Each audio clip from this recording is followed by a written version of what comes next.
Hamas की हिमाकत का मुंहतोड़ जवाब दे रहा है इजराइल। गाजा पट्टी पर रॉकेट से अटैक, जंग में अब तक 500 से ज्यादा लोगों की मौत।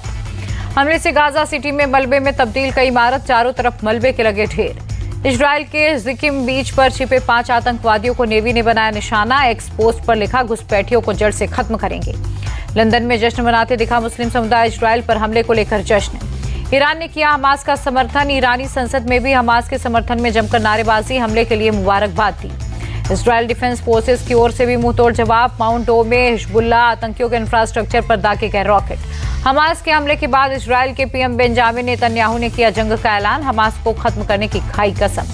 अमेरिकी विदेश मंत्री एंटनी ब्लिंकन ने सऊदी अरब, मिस्र, टर्की और ब्रिटेन के विदेश मंत्री से बात की। हमास के हमले को लेकर चर्चा। अमेरिकी प्रेसिडेंट बाइडेन ने जारी किया बयान, कहा इजराइल को अपने लोगों की रक्षा का अधिकार। इजराइल विरोधियों को दी कड़ी चेतावनी।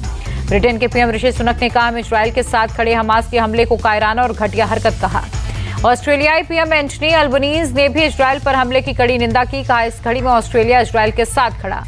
इजराइल और फिलिस्तीनी युद्ध को लेकर श्रीलंका ने भी चिंता जताई। तेल अवीव और रामल्ला में अपने लोगों के संपर्क में है। इजराइल हमले पर बोली केंद्रीय मंत्री मीनाक्षी लेखी, मामले पर पीएमओ की नजर, हम वहां के लोगों के संपर्क में। इजराइल पर हमास आतंकियों के हमले पर केंद्रीय मंत्री अनुराग ठाकुर का बयान, कहा घुसपैठ कर आम नागरिकों को निशाना बनाना दुखद। इजराइल हमले पर बोले फारूक अब्दुल्ला, फिलिस्तीन मामले का समाधान करने में यूएन फेल, जंग किसी भी हालात में बुरी। इजराइल में बिगड़ते हालातों के बीच भारतीय दूतावास ने वहां मौजूद अपने नागरिकों के लिए एडवाइजरी जारी की। सतर्क और सुरक्षित रहने के लिए कहा गया। हमले के बाद इजराइल में रह रहे भारतीय छात्रों में डर का माहौल, छात्रों के संपर्क में भारतीय दूतावास।